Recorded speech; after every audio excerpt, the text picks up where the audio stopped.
Hey everybody, we are doing something new here for the first ever Sportsline podcast. So Dylan Carter here with Adrian Levino. See us Friday nights, but that's not enough for us. We want you to see us more than that, right? All the So, time. We want to take over yes, every platform you have. yes, whatever we can do.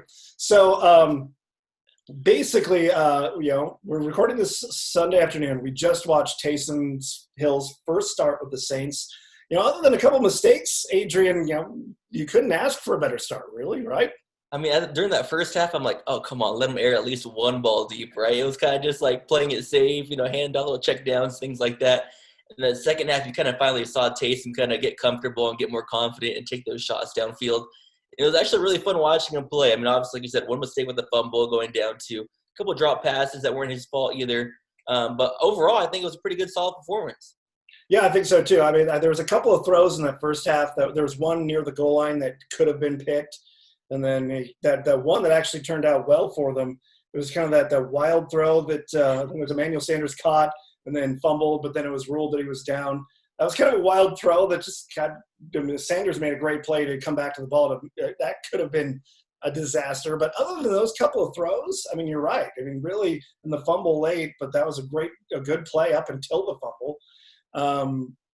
I think for me, my biggest take out of it, I think, is that it showed that he was comfortable being a quarterback, a full-time quarterback, and that this is why Sean Payton and the Saints had so much faith in him. Yeah, it wasn't like a situation where like it's a Dolphins quarterback where you kind of just roll in and you don't really have anyone looking behind you, or it's like the Bengals, things like that. He has Jameis Winston behind him still, a capable quarterback that can start in the NFL, and he still put up these numbers. He was 18 for 23 passing for 233 yards with 2 rushing TDs. I mean, did well on the ground too with 10 carries, 51 yards. I think he earned himself another start for sure. Absolutely. I think he should be the start. I mean, because Drew Brees is on IR, which means he has to miss at least 3 games by rule. Yeah. And, whatever after that, depending on how healthy he is and stuff. But you have to start Taysom all 3 games at this point, unless he goes out and just lays an absolute egg next week, right? I mean, you have to, right? Like Kevin Burkhardt said something too that was interesting in the broadcast. He said maybe they should stop doing those design runs as often as they do, just kind of save him because he takes those hits. He loves taking those hits. We know it from his punt return tackling and all that stuff too. But maybe a little more sliding from him. Maybe that's one of his little critiques watching him play. Yeah, I mean, there's probably not some. There was definitely going to be not some stuff that we've seen from him before. Yeah. But I do like that they didn't completely abandon the designed runs for him. There were some really good design plays, even on that play he fumbled on. It was a really good design play. He just happened to lose the ball at the end and scored a couple rushing touchdowns on good design plays. I mean, we see this with other quarterbacks that can run. I mean, Cam Newton. They got a lot of design plays for him, and Taysom's a big, strong guy, kind of like Cam's a big, strong guy, and so I don't think they need to abandon everything as far as running. But Burkhardt's probably right in the fact that they might short yardage bundle when you're on the 50-yard line, just right up the middle. Maybe you don't need to do all those maybe so often. That's right. But it's a nice little tool for him, too. I mean, obviously, he has all the weapons at his disposal when it comes to maybe the league MVP and Alvin Kamara, and, of course, Michael Thomas, 2 wide receiver, plus Emmanuel Sanders, and plus a bunch of tight ends, too, especially Blackfoot's Josh Hill, too. I mean, he has everything to make himself successful during these 3 weeks with Drew Brees out, and hopefully longer, too. And I love the fact that he had almost instant chemistry with Michael Thomas. I mean, Thomas kind of came back to life. He kind of been – I know he's been in and out of the lineup with injuries and other things, but he really kind of came back to life, which is real nice because I have him on my fantasy team. So there you go. All right, Michael Thomas is back. So, I mean, I was kind of impressed with the instant chemistry that those two had. Get Michael Thomas going again, too, and that's just another element that's kind of been missing this year. Are you in a league where you can play Taysom Hill at tight end? No, I'm not not. either. I actually picked him up, though, as a quarterback, and Okay. I actually didn't start him this year, or this week, rather, because I wanted to kind of see, but I may actually start him next week, because my other quarterback was Matt Ryan, so that didn't work out so well for me today, I'm sure. But. Yeah, today was not a good day for you. But I think the news came out on Wednesday, right, that he was going to be the starter. That report started coming out. I woke up maybe like 20 minutes too late for someone else in my fantasy league already picked him up. I'm like, the one time I need to get Taysom on my radar and pick him up. I'm 20 minutes late from waking up. And is he a tight end in your league? No, he's not. So he would have been a quarterback, but I have Justin Herbert, so I'm okay. I'm good on that. Yeah, you're good. Well, I think my opponent, considering who my opponent was this week in fantasy football, I think I'm okay, even though I didn't start Taysom. But if you're a fantasy manager that can have a tight end and a Taysom Hill, go pick him up. Oh, absolutely. Yeah. Wire, he's going to be scoring big time. We'll see how long he keeps that tight end eligibility, though, especially playing quarterback. Yeah, we'll have to see. They might be changing that real quick if they haven't already, like a lot of the leagues have. I found it interesting in this game too. Leading up to this game, a lot of talking heads on national TV and all that stuff. Everybody was like, "Oh, they got to start Winston. They got to start Winston." They'd lose all the fun stuff with Taysom if they don't start if they start him a quarterback and you have to start Winston. But I mean, really, I know Peyton. I mean, the news leaked Wednesday that Taysom was going to start, but Sean Payton kind of didn't make it official until today, just kind of leaving that seed of doubt for. Of course he does, right? Typical coach. Yeah, but I think it is pretty clear that Taysom's not only the guy now, but the guy moving forward. And I think this, when Drew Brees retires, and this is exactly what I think the Saints had in mind the whole time when they signed Taysom to that 2-year extension. And I feel like you just had to do it, right? We already know what Jameis Winston is. I mean, we saw what he did at Tampa Bay, all those touchdowns and interceptions. But we really didn't know what Taysom was in the NFL. Of course, we saw his BYU highlights and his Highland highlights that we have on our whole files and things like that. But we never got to see what he was as a quarterback full time. So I think we finally saw what he was, and he's pretty good. Well, yeah, I mean, you go back to his BYU days. I mean, I think what hurt Taysom as far as getting opportunities and recognition in the NFL is that he was injury prone in college. When he was on the field, he was like Heisman level great, but then he just wasn't on the field very much because he kept getting hurt. And I think maybe the nation kind of forgot how good he was as a quarterback in his BYU days. And then suddenly, so I think those national media guys that I was talking about saying that, you have to start Winston, I think a lot of those guys maybe have forgotten what he was at BYU when he was healthy, because it's not like he's like this cool gadget player that they're trying to turn into a quarterback. He's a quarterback that could do like a ton of stuff. Exactly. I mean, you already know he had the base there. I think we all knew that just from being in this area, watching him play. But like you said, those national media members, they kind of maybe forget about it. And it'd be interesting to see, too, what if Taysom was on this BYU team now? How much hype would he be getting? So, I mean, Zach Wilson, obviously a great quarterback, and he's like that too. But it'd be interesting to see what Taysom would go into the NFL next year if he was in the same spot as Zach was. Yeah, I mean, if Taysom would have stayed healthy his whole college career and had, he probably would have been a number one draft pick, or not number one draft pick, but first round draft pick as well. Because I've seen Zach Wilson, every mock draft that I'm seeing, there's a lot of guys that have him in the top 10 in the draft. So I mean, I think Zach Wilson maybe a little bit of what Taysom would have been if he was healthy. Yeah, Mitch Trubisky can be a round one quarterback. I think pretty much a lot of quarterbacks can be round one quarterbacks, especially after seeing that, right? Yeah, absolutely, yeah. Trubisky went 2 overall. That's crazy. Isn't that crazy? I know, yeah. But so the next thing I'm interested to see is now that teams have like film on Taysom as quarterback, that'll be the next step, is to see what he does now that teams can maybe better prepare for him. Because even this week, Atlanta didn't really have any film to know what he was going to do full-time as a quarterback. That film is out, of course, now.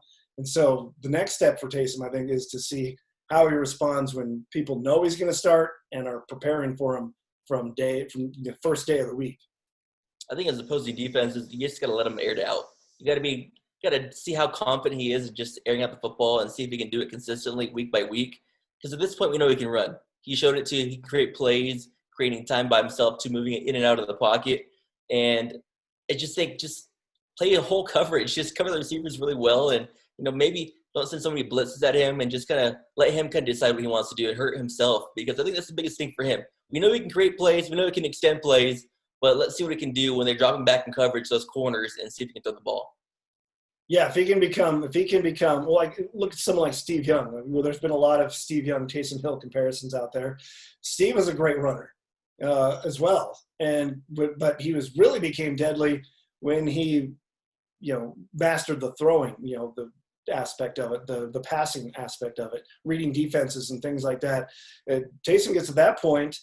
Steve's young. He became a starter a little bit later, older wise in his life, and he ended up, putting together a Hall of Fame career. Not saying that Taysom's necessarily a Hall of Fame career. He's going to be a Hall of Fame quarterback, but there's still time for him to be pretty good for several years beyond this.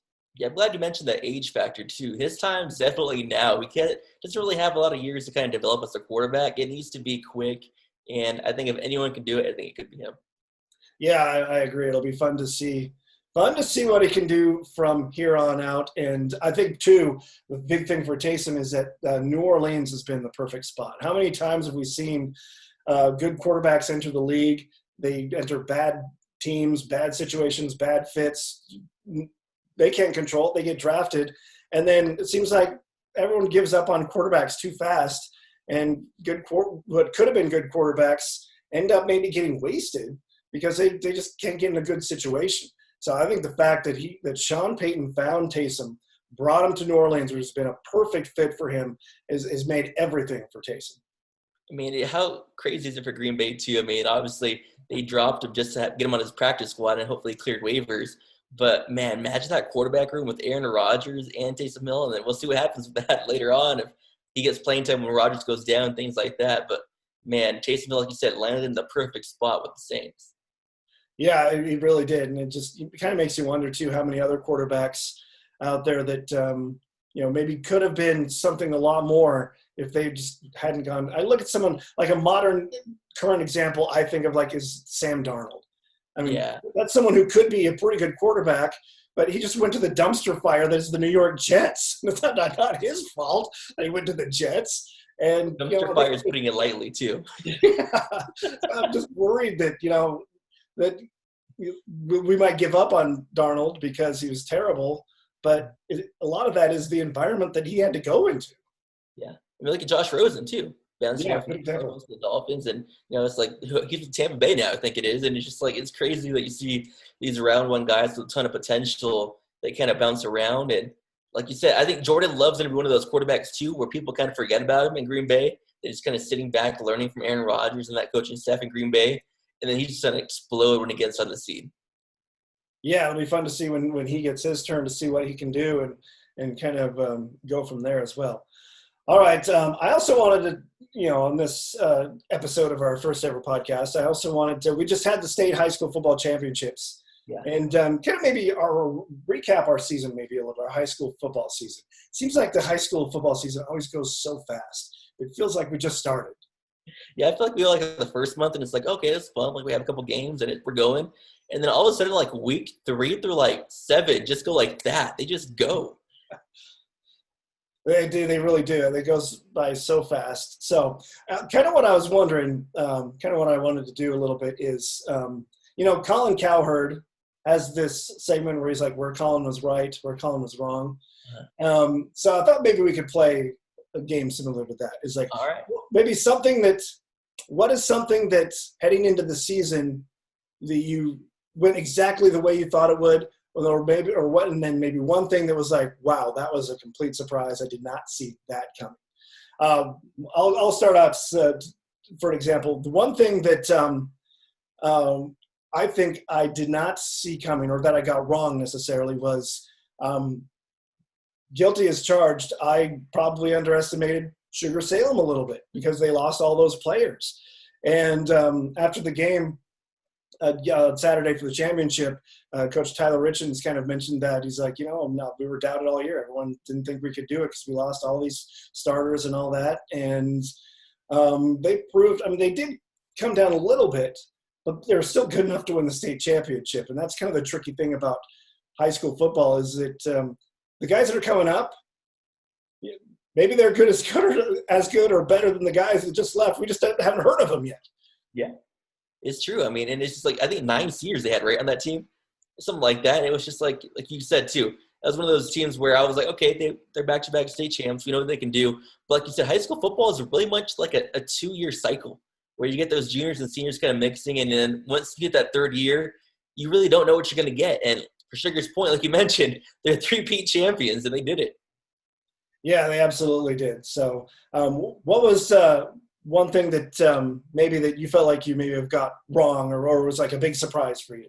Definitely Pocatello. The Pocatello Indians down there. It's for me. I thought they were going to be good. I thought they were going to be decent, but I didn't think they're going to be this good. Where they were kind of knocking at the door of taking on these teams in the playoffs in the regular season. They really played a really good football down there, and especially not having a home game. They bounced around to Iron Ore Stadium. They played in Holt Arena, and Coach Jay Spilt was kind of angry about it before the season started about, we don't have our own facilities on campus that are, kind of aging and things like that. We don't have our own practice field. We play the Irving Middle School and all these other things too. We don't have our own home field. Like, everything's stacked against us. And I feel like they really rallied around that, and they really overperformed. And hopefully next year they can keep that momentum going with new mascot too. Yeah, it'll be fun to see where they go from here. And too, like, Century kind of surprised me a little bit late in the season too. I didn't really expect a whole lot from them heading into the season necessarily, but they really hit their form mid-season and kind of made a nice push and run into the playoffs as well. Yeah, Century is that team for me that's kind of like in between of impressive and, to me, kind of disappointing, because at the beginning of the year, when they lost to Sugar Salem, I was like, oh, this is going to be a tough loss for them. And like their whole regular season, like you said, that last portion of the couple months left is where they kind of turned things on and got rolling. But the first portion of the season, you're just waiting for this team to click and gel. They had two quarterbacks, and it was just kind of just hit and miss on what their offensive play was going to be. But to their credit, they got things going in the playoffs. But now, again, they have young quarterbacks, but a lot of seniors are gone too now. So, yeah. So, one thing that I feel like that I got right, probably the biggest one, is that I was high on South Fremont very early in the season. For the season, I felt like that they had a pretty good team that they could maybe challenge Sugar Salem in that conference, and we saw that. I mean, they actually beat them head to head. And I felt like that conference was not going to be a runaway for Sugar, and that South Fremont was going to make a race of it. And Teton was had something to say about it as well. And it took a Kansas City playoff to decide that conference. So I felt like South Fremont was kind of what I thought they were going to be, and they were pretty good. Well, just as you were beating the drum for South Fremont, one that I got wrong was Rigby repeating as state champions. They almost did it. They were close. But the whole year I kept on telling you, watch Rigby. Rigby's going to do it. Like, they look too good and too explosive, especially with Tiger Adolfo at their quarterback position. But in the state playoffs, he had one of his worst games all season long. He had a couple of fumbles plus an interception in the first half, forcing a quarterback change in the second half. I mean, just you feel bad for the kid. I mean, what timing to have your worst game? And they were right there. Their defense held them in there, kept them in the game.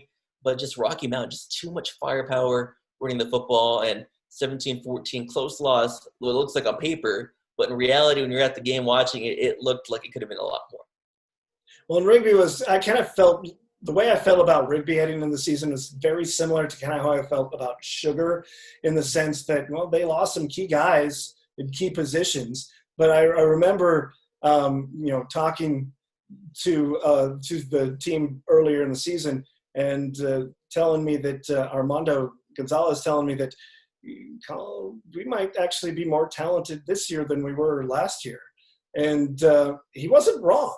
They kind of surprised me a little bit with how good they were. They did fall short in that championship game. But, I think Rigby, they've got a good culture. That's one similarity of those two programs is they've established a culture now where it's almost like a factory where they're pumping out, big new players every year that are just replacing the old ones that graduate, but they maintain that high level. One definitely that I got wrong as well too was Highland. I expected them to be a team that was going to look like a Rigby, and that game obviously was close when they played Rigby, but in the playoffs they fell short and just they never really got clicking. Same thing kind of a Century. It's like they never had a quarterback really. You saw the first game, and then of course you got forgetting his name, the quarterback there for Highland. Easton Durham. There you go, Easton Durham. Yeah, Easton Durham kind of came in, kind of revived that offense once more. But Caleb DeMuzio at the beginning of the season looked like he had an injury or something. Couldn't really get going either. And they never clicked this year for them.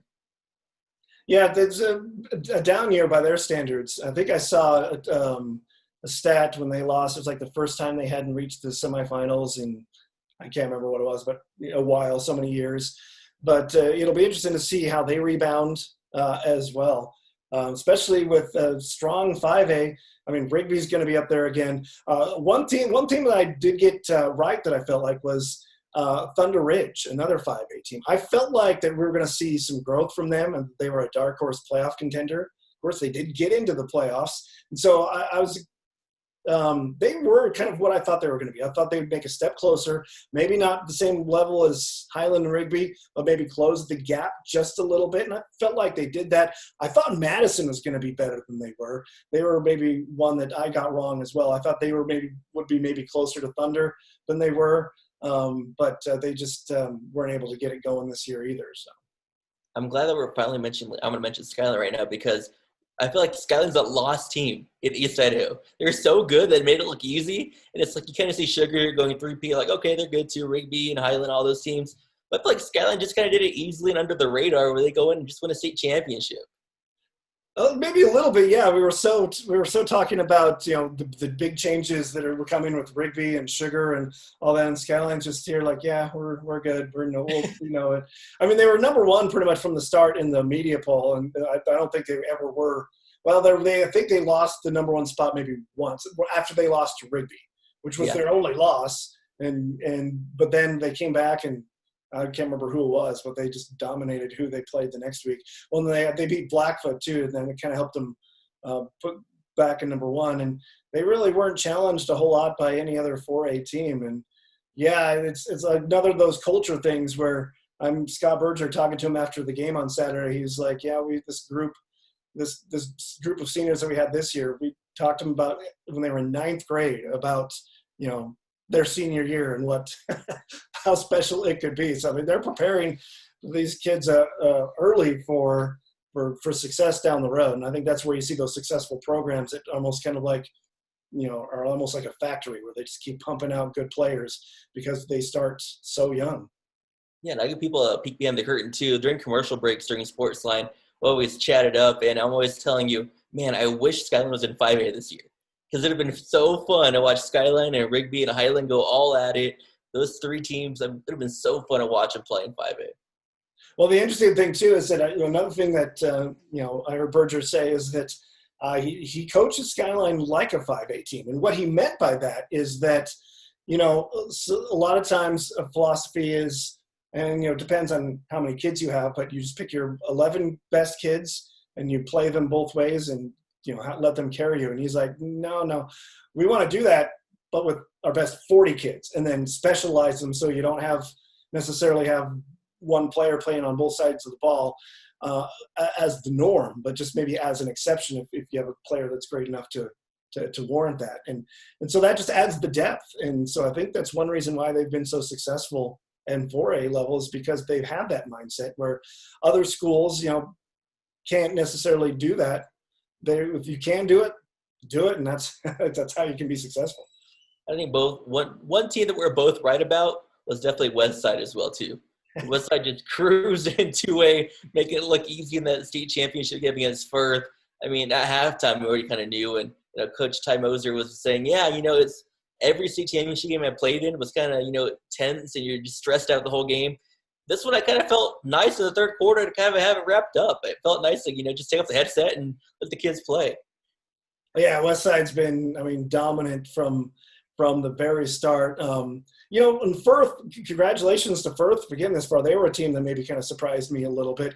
It seems like in 2A we were all just sitting there waiting because there was Westside and North Fremont. And we were just kind of waiting for the brackets to come together, so we got to see that matchup. But Firth was like, no. We got this, and they were able to eliminate North Fremont. But I was kind of looking forward to that Westside North Fremont matchup to see if North Fremont could challenge Westside. But like the Pirates, man, they just own the 2A. And that's the beauty of high school football too. These upsets can happen at any time, even more than college football. Because in college football, you see it happen, but in high school, it's just crazy how many upsets you get. And there's always that one team, it seems like every year in the playoffs, that sneaks into the state championship game. But yeah, it's great too. It is so fun to watch that way. Although I did notice this was the first year that they did the Max Preps rankings for the playoffs. And they didn't do it for 5A, but I think they did it for pretty much everybody else. And I was looking at the brackets, and for the most part, with the way that they ranked them that way now using the rankings, that it for the most part went chalk. I mean, there were some exceptions, for others, but it pretty much went the way we thought it was going to go based on the rankings.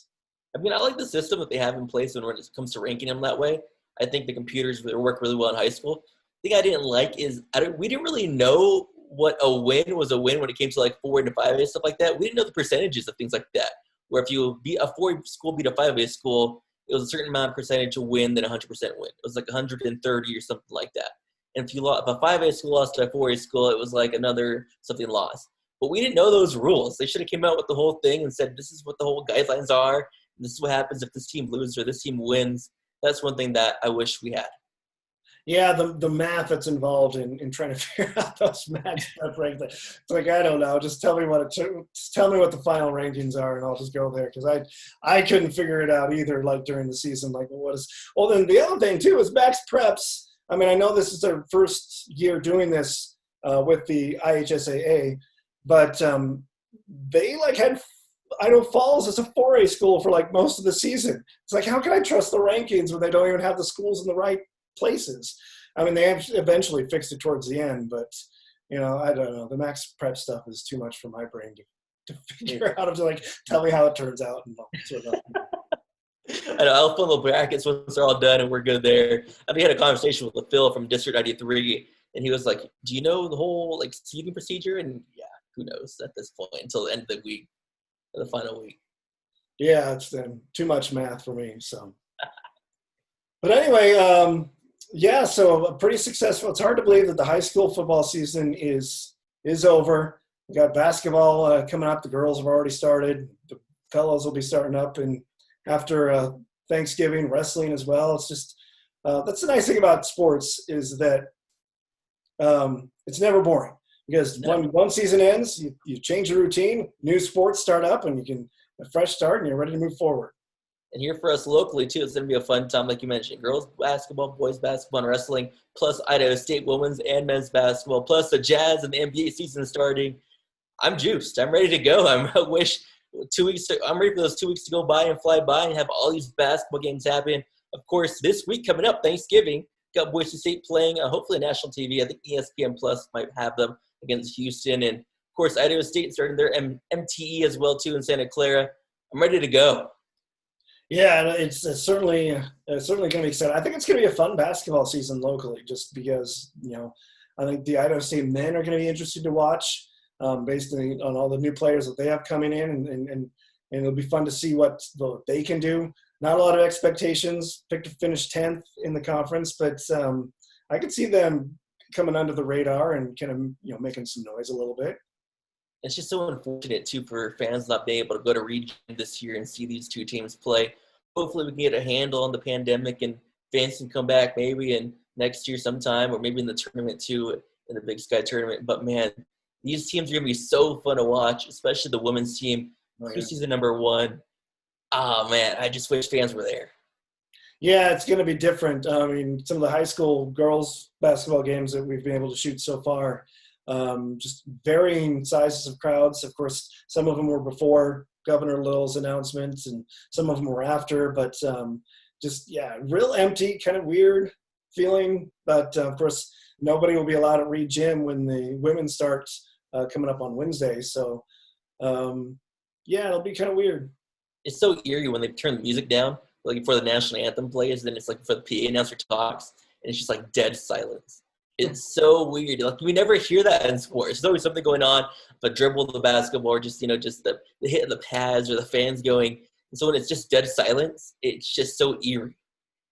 It is, and we'll hear more squeaks and more. Well, we'll hear the coaches and players more, which might be kind of That's gonna be interesting for sure. Yeah, because I know. I mean, some of the coaches like Seton Sobolewski. I mean, you can hear him pretty much over all the other stuff anyway. So it's going to stand out even more when there's no crowd there to drown out the noise. I feel like we're gonna have to take out some audio sometimes too, with all the colorful language they're gonna probably be using sometimes during timeouts. And so, I mean, with all the silence, we're gonna be like, oh, we can't use that clip. We gotta take that audio out. I'll tell you, the one group that is probably the most happy that there will be no fans are probably the referees. I bet they're the one group that are happy that there's nobody there. I mean, I was at that the Rigby game for the 5A championship with Rocky Mountain, and both sides of the stands with fans were saying, "Oh, the Rigby refs. Oh, the Rocky Mountain refs." Like they couldn't have it either way. It was like, I mean, what are you doing? Obviously, they're having a tough time too of the pandemic and just getting jobs, and a lot of referees are going away. So, for people listening to this or watching this, go volunteer and be a ref if you can. Absolutely. There's always a shortage, and they definitely need them. I think I can't remember where I saw it from, but I think I think it was in Idaho. They said they were down like 100 refs from what they had last year or something like that. So, I mean, really, no ref. If there's no referee, it's just glorified recess. So we need them to be able to play the games and make all this happen. That's the thing too. You don't want to have a game postponed or canceled due to a ref shortage. That's the one thing that always gets me. It's like, oh, you're always kind of wondering about, man, is it going to happen this game? Or, oh, we had to start this game late because we're waiting for a ref to show up from this place. So, I mean, if you have the time, you have a thick skin, go ahead and do it, right? Yeah, I think soccer, I know, is one sport that seems to – I've heard of some local high school soccer games that they've had to cancel because of no refs, or they had to readjust the schedule so that the refs could come from one game to another because they didn't have any other refs to do that. So, yeah, if you can go learn soccer, and then you can become a ref. Go watch you can watch the Sounders. They're my team. Okay. MLS playoffs are fun. I have a soccer team. We can tell another podcast, too, about how I got a job without knowing soccer. That would be for a future podcast, though. Yeah. Well, all right. Yeah, that should probably wrap it up for this one. Hey, if this works, we'll do it again whenever Adrian and I feel like we have enough to say for a podcast or whatever. We'll try and make it as regularly as we can. But hey, thanks for joining us. Of course, always watch us Friday nights, 10:35 p.m., KXPI Fox 5 for Friday Night Sportsline. You'll get to see a little bit more banter between Adrian and I, and, of course, all the highlights and everything that we have for you as well. So, where can they follow you, Dylan, on Twitter? What's that? What's your handle on Twitter? Yeah.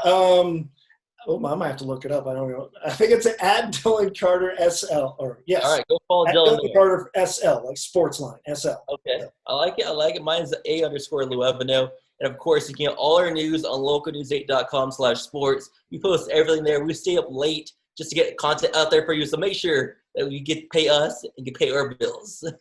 Yeah, that'd be great. All right, thanks for watching, everybody. Until our next podcast, he's Adrian Luevano. I'm Dylan Carter. Thanks for watching.